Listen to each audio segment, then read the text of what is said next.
Jonathan Caouette sur PUREchannel pour le film Walk Away, Renée. Thank you very much. Thank you for having me. It's a pleasure. It's a pleasure for that movie.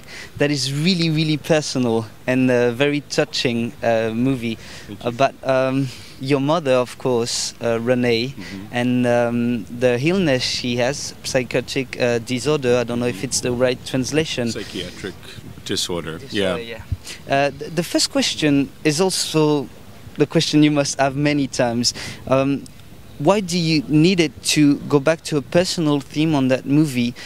I felt it was to take more time and to add fiction. Yeah, I felt like I felt like doing this film was sort of, I mean, for me, like in retrospective now, even being at Cannes, which I'm so grateful to be at Cannes with this film, is for me it almost feels like it could be an opulent DVD extra for Tarnation on some level, or it's just sort of an extension of Tarnation, or another layer that could be interwoven in, you know, with Tarnation, but you know, but it's also singularly its own entity of a film as well. But you know, there were aspects and nuances of the story that I felt were, because of running time constraints, in Tarnation, I mean, these stories had to be edited out. Like, there was no way we could sort of, like, you know, get to these sort of minutiae of issues regarding medication and sort of American healthcare system issues, and also I thought it would be interesting for you know, to shoot an objective POV of the situation. I'd never gone down that road before. It was always first-person POV, you know, particularly with Tarnation. But you know, it was an experimental film, and I'm very grateful that it's here. I'm very, very grateful. How was it to had a crew while you were filming? It was bizarre, but it was also, they were friends also, so it wasn't. It never felt too invasive, and my mother is, you know, my mother was more natural in front of the camera than I think I was, so it was an interesting dynamic. As we discussed before, I think someone really close, friend or family, suffering from psychiatric disorder, sure, is an everyday work, really an everyday working situation. Yeah. Is it why it takes many places in your life? It had taken over like a good majority of my life for a number of years, actually. After having made Tarnation, I wasn't able to sort of move on to do anything that I really felt that I could fully endorse or really want to do. I mean, you know, I was taking care of literally taking care of in my apartment two clinically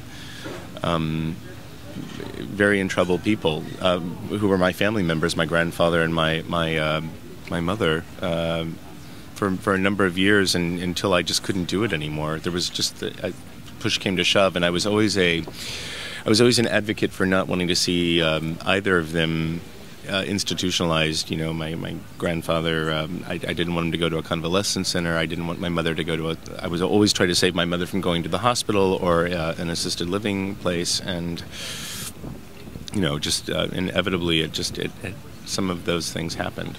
It's also a flashback, as you said, in your family, in Renée's life. There's a very beautiful picture of her singing child and then as a woman. Did you hold on all those years? Because in this illness, there's also many poetry. There's violence. We can see that in the movie, sure, and true violence, right. That you don't recognize your own family because their eyes change. But there's also poetry. Is it what holds you and your friend, your lover and your son? Yeah. Yes, I mean, before I'm a filmmaker, I mean, family is the most important thing in the world to me, and yeah, there is a kind of, I think, poetry. There's kind of there's almost like a quasi rock opera that sort of happens with these particular, you know, with Tarnation and then this one.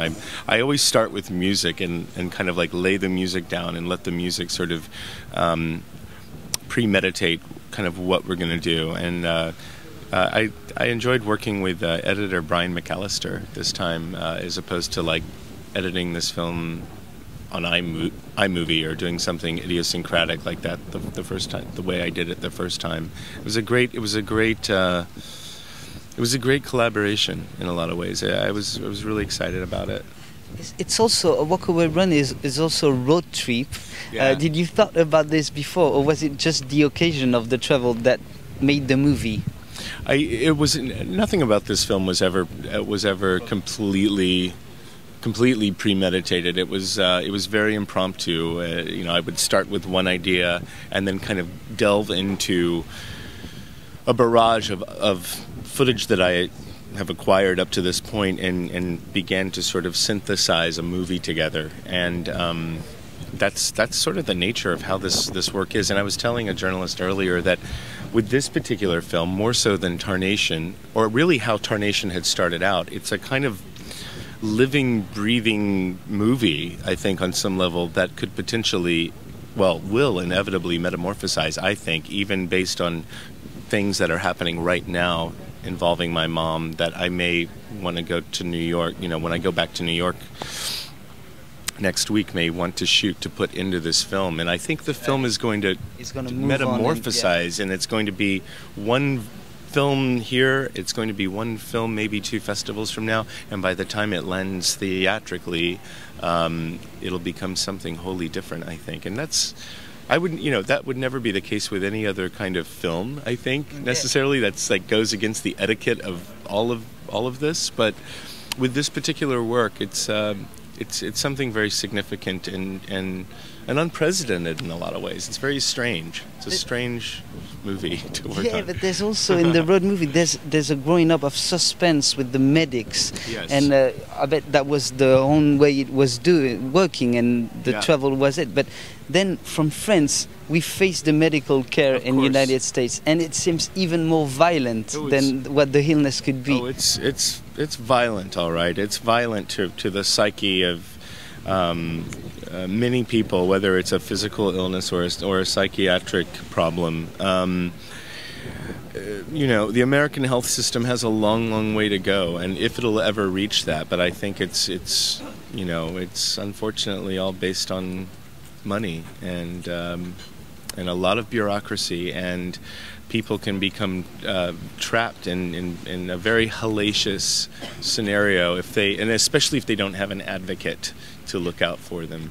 So you seem very patient until one point when you just say, you need to help me, go on your personal love to people and help me. But before that, you have very violent steps. Mm-hmm. So yeah, it's one of the craziest. Yeah, it's hard to convey every minutia of the complexities of this world of people that have this and the people that take care of them.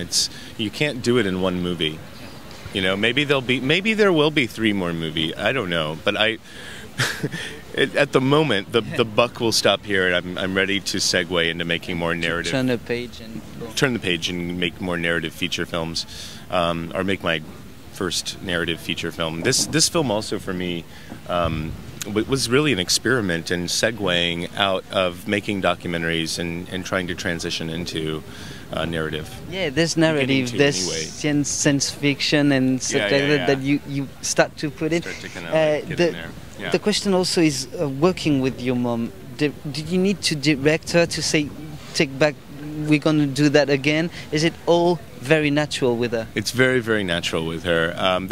There were times where I think I may have asked her to open the door again or something like this, but in terms of ever giving her dialogue or anything like that, just so it would make sense for the film, that was never the case, not with her. That's a source of happiness for her to do that with you? Is it a really connection in between? Yes, it is, and she knows that what I'm doing is giving her a platform to get her story out there and communicating her story, our story. And you met some of us when you find her, she has problem of teeth and stuff like that, and then suddenly she's amazingly beautiful, and you say you're 20 years younger, and that's a really beautiful thing to do.